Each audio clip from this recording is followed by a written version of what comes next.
Hello and welcome to On the Way Moments, a podcast of St. Anthony on the Desert here in beautiful Scottsdale, Arizona.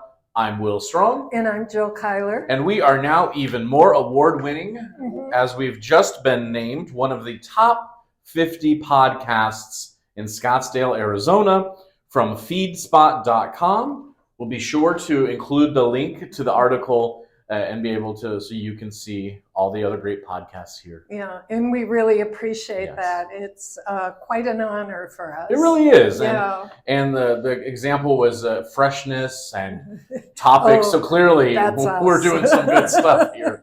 Well, we are, because today we're talking about discovering and living out one's purpose. Right. Now, disclaimer, Jill and I are not experts. Nope. But we pretend to be. And so please take this as you take it. But we love this topic. We do. And so I think it starts by defining what purpose is. Mm-hmm. Purpose typically refers to this is from the dictionary, the book, right? The dictionary book. The book. The book. It's a purpose typically refers to a sense of direction, meaning, and fulfillment that is believed to come from God's plan for our lives. And so that's, in the Christian tradition, that's kind of what we believe. And it's something that we think about. Yeah. Think about every day. You know, why am I here? Why am I here? Why am I doing what I'm doing? Exactly. And what are the goals that are leading us forward? Yeah. Right. And Will, as a Christian millennial. A millennial, yes. Yes, that's what you are. Yes. Did you, have any Christian mentors or role models as you were growing up? Yeah, I really did. It's funny you mentioned that, because even on the drive here today, I was kind of knowing what we were going to be talking about. I did find out recently through an article, millennial. Now I'm considered an elder millennial because I'm on the cusp. Oh, that hurts. I know. I was like, elder millennial, because I was like 85, so I was like one of the first millennials, and so I did have growing up I didn't grow up in a church. My family didn't go to church, my immediate family, but I went with my aunt and uncle, and so definitely they were huge role models in getting me to church. But then as I grew up, one of the reasons I got into youth ministry was because of my youth minister, Kevin, from high school, junior high and high school, and just to really, I kind of saw what God was doing in his life that it made me think, I can do that well. And it was definitely a sense of calling for me into working with the church. And then throughout the years, there were people who kind of, so growing up in the background of an evangelical church and moving into where I'm at now in the Episcopal Church, there have been people along the way. One recently passed. His name was Rick, and he was I went to Cumberland Presbyterian Church, and I helped with their youth program, and he really kind of helped guide me. And then I moved into the Methodist tradition, and there was Pastor Mark, who really brought me in, who was willing to answer my questions of, why do your traditions do this? And was very patient with me. And then moving into the Episcopal Church and kind of finding my work there. There are some wonderful people in the diocese. Amy Jacober is one of them who kind of helped morph us into that. And then the former canon to the youth ministry. And then, so yeah, there's definitely people who throughout my life have brought me into this role. What about you, Jill? Well, I am not a millennial. I'm actually a boomer, and I also am on the cusp. I'm one of the oldest boomers. You're an elder boomer. I'm an elder boomer because I was born in September of the first boomer year. Oh. And if it doesn't get any more elder than that, I don't know about that.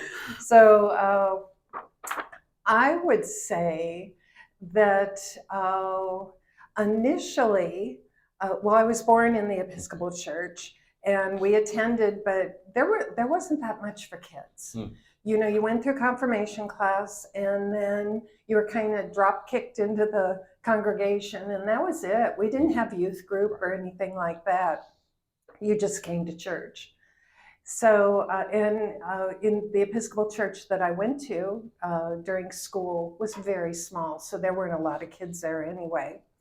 But it wasn't until I was probably in my 20s when I really started thinking about what's my purpose. And by that time, I was a flight attendant with a very irregular schedule. And so I didn't really belong to any church. So my mentors were books that I was reading. Oh, nice. And I have to admit that I kind of veered into the new agey stuff because that was what was popular in the 70s. And I read a lot about it. And fortunately, I was able to kind of throw away some of it and appreciate some of the challenges that people have trying to find a purpose. And after my daughter was born, well, then I went back to church. Of course, that's always what happens, or a lot of times. Yeah. And when I was in church, I remember seeing things that I was thinking, why doesn't someone do something about that? Fix that, there should be people helping or something like that. And in my head, I heard a voice say, "You're that someone." And fortunately, the churches that I was involved in, St. Barnabas first, and then St. Anthony, I was so encouraged by the clergy to actually figure out what I saw that where I could help, where my skills or my desires or my passions could be put to good use. Absolutely. And they really gave me free rein to find that. So I have to thank the clergy in my later years, in my 30s and on, for really giving me offering the opportunities that I have. So I consider them all mentors. Oh, for sure. Yeah. For sure. Yeah. Absolutely. So now thinking kind of, sharing our experiences, how would we go about finding our purpose? Oh, well, first and foremost, I would say you really have to pray. And I don't mean that to be a trite statement, but you really have to have an alignment with what God's purpose is for you. And that's not always easy to determine. You have to depend on the community, on friends, on clergy, on any kind of role models that you have who can help you really discern where your skills are, where you exceed. Mm-hmm. Because a lot of times you do things so easily that you don't even consider that a skill or something useful.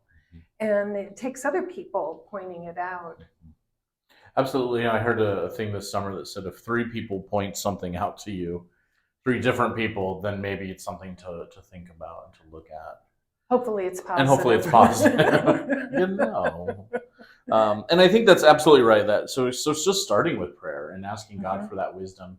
And then thinking about those passions in your life. Think about what ignites that passion, that excitement.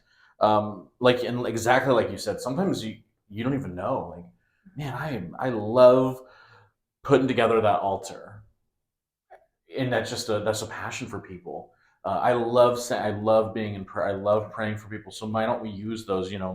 And sometimes purpose is closely tied to your passions, and sometimes it's not. Right. Sometimes you just think like sometimes in the book The Alchemist, which is a lovely book I read once a year, it talks about how sometimes when we're not pursuing our purpose, it can get buried, and so the idea is to keep fueling that passion and those things that are that maybe where you were called for a specific purpose. Right. And I think kind of piggybacking on that, I think what happens is that when you first start out, like you, Mhm. you are trying to establish a livelihood, Absolutely. and you're trying to establish yourself in a particular community. And a lot of times, your purpose doesn't take much of your mind space because you're too busy trying to either get an education, get the perfect job, Yeah. be in a committed relationship, start a family, Yeah. and then all other Yeah. worries and concerns that go along with that.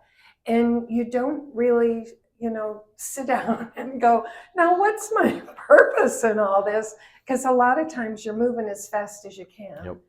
And it really takes a concerted effort to slow down and think about really what is your purpose? How are you benefiting the people who are around you? How are you benefiting your community? Because it's not just to be this ball of action that's burning itself out, but to find something that you invest yourself in and then it feeds you and you become a better person and a stronger person.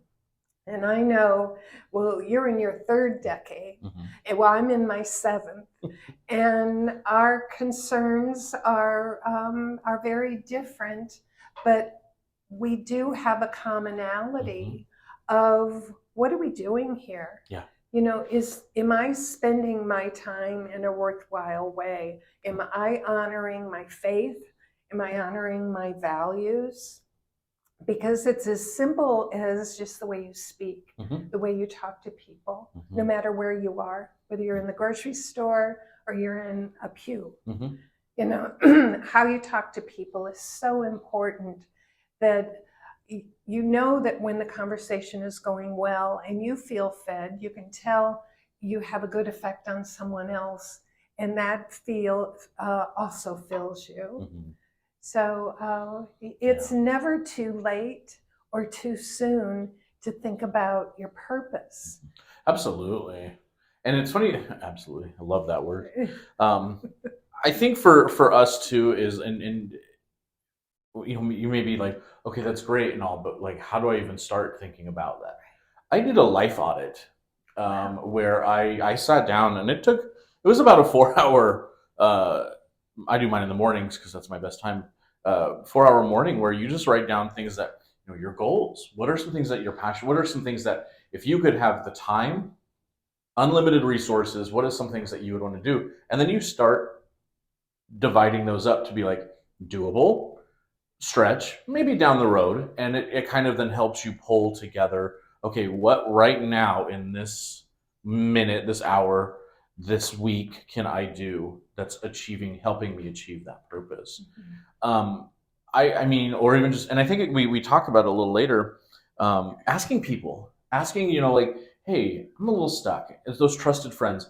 Hey, maybe whether it be, mom, dad, maybe it's a close coworker, maybe a close friend, just to say, what are some things that maybe I don't see in myself that you see? And it's not for kudos, it's not for the attaboys, but it's literally just to get, am I missing something? Because your friends we want to build you up. Like that's our I mean, I would hope that'd be our reason we're friends, and point out those things that you're really good at organization.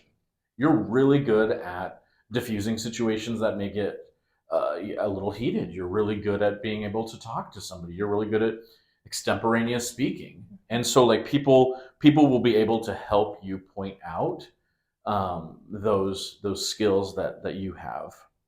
Right, and it's the encouragement that you get from other people where you think you might not be doing that well. And we're our own worst critics. If we could only be our own best friends, Exactly. We would be flying high all the time. Yeah. But we don't do that. Yeah. We always think about the one time that we failed to accomplish what we were going after. And then we discount all the times that we did really well, and those times where we didn't do well, we can remember them our whole lives. I remember things from my childhood where somebody made fun of me Yep. or something. Said something. And so I remember it, like from the 5th grade, but can I remember anything good that happened? And I'm sure good things happened every day. Yeah. So as we get older and can be more aware of that, we have to just let those things go. Yeah. Because, well, we found out there's all kinds of ways to do things the wrong way. Of course.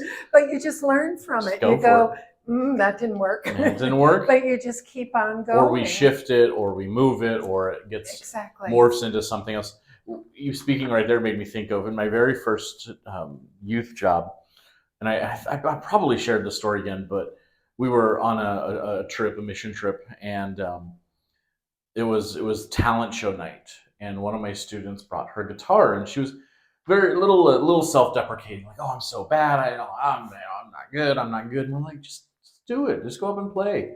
Super stage fright, and she's like, "I can't do it. I don't know if I can do it." She's supposed to go on next, and they said, "What if we bring in our group? What if our youth group came and stood up there with you?" And she was like, "Well, I mean, I'll try."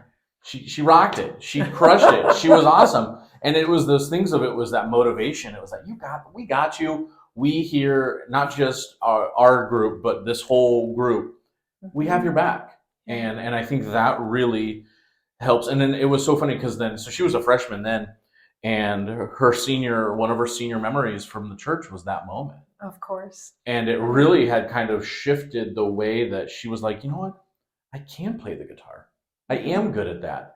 And I don't know what she's doing now, to be honest, but I would hope that somewhere she's playing the guitar. I'm sure she's recording records. I'm sure she is, and I'm like, remember me? No, and so autograph, right? Autograph, please. One of the things too, and I think that kind of comes to our one of our last topics is the gratitude. Yep. And just being thankful for. It all goes back to gratitude. It really does. I mean, we talked about this in a former podcast of just practicing that gratitude, Before I started, actually after our podcast, I started doing this thing where I'll be, kind of winding my day down, and I'm like, what are 3 things that I'm grateful for just for today? And it really does kind of help. Oh, it wasn't all of a bad day. Not that I have a lot of bad, but you know what I mean? There's little things that are like, ooh, somebody cut me off in traffic. And you're like, oh, but somebody bought my lunch. That was nice. Like, it's just one of those things that it's like, remember the good stuff and appreciate the bad things too. We in our youth group here, we pray for the highs and lows for the week, because in the lows, we also know that God is there with us. And in the lows, sometimes that's when we're able to find our purpose. That's where you learn. Absolutely. A lot of times the highs, it's just emotional. You're not learning a lot. No. You're appreciating, but not learning a lot. Yeah. It's funny that you said that you started doing gratitude exercise, because this year I started journaling. Nice.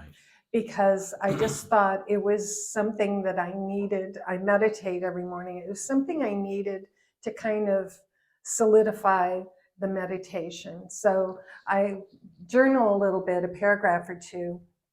And then the last thing I put is, today I'm grateful for. And I go back and look at it, and I'm grateful for the strangest things sometimes. But at the moment, that was what I was grateful for. And I have to tell you, today I was grateful for you.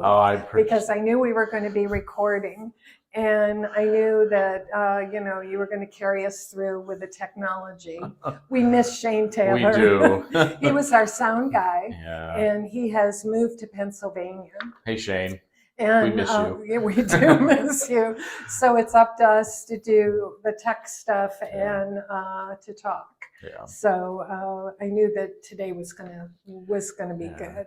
And I think about that too, like, because it's you're for sure there. It's the most random things too. It's like, man, like we have this board as we walk out. It's a whiteboard, and I got it last year, probably one of those like Target, those hanging, like those $3 things, and it says, today I'm thankful for, and it was around Thanksgiving, and so we hung it up around Thankgiving, and then it just kind of stayed around. And so today I think it's at a restaurant that we had this weekend, because it was so good. And you're like, really? But it's like, you know what? That is what we're thankful for, and showing that gratitude, and showing that that appreciation really does can kind of then help us to be like, you know what, how does that lead to some of my passions and Oh, absolutely. yeah. Absolutely. And it's gratitude is the basic foundation for your values, your faith, your whole belief system. Yeah. If you cannot be have gratitude for things in your life, nothing's going to matter No. at all. So, we are huge proponents Yeah. of gratitude. Yeah, for sure. It's very important. Yeah. And I think also just knowing that discerning our purpose, trying to figure out purpose in life is very, very dynamic. It's going to be up and down. Yeah. Oh, for sure. Yes. And one day you Yeah, think you've figured it out, and then it's going to shift. Yeah. And I strongly believe that passions in our lives shift to different things, and so it's offering yourself that grace and continuing to pray, continuing to practice that gratitude. You're not going to get a definitive answer right away. You might. I mean, some people are lucky, but it's about seeking that alignment with God's will in living the life that reflects God's love and His purpose for us and for you in particular. So stay patient. Absolutely. Yeah. And I think one of the big things is learn how to pivot smoothly, because you're going to have to. The best laid plans, are the best laid plans. And exactly. That's about it. So I hope that everyone will reflect on what we talked about today, and perhaps take some practical steps in discovering your purpose, because you do have a purpose. And so find it. You're here. We love it. Yep. Thank you for watching. Thank you for subscribing, liking, commenting, sharing, all that stuff. Again, we'll include the show notes to our newest accolade. Until we meet again, friends, be on the lookout for those on the way moments.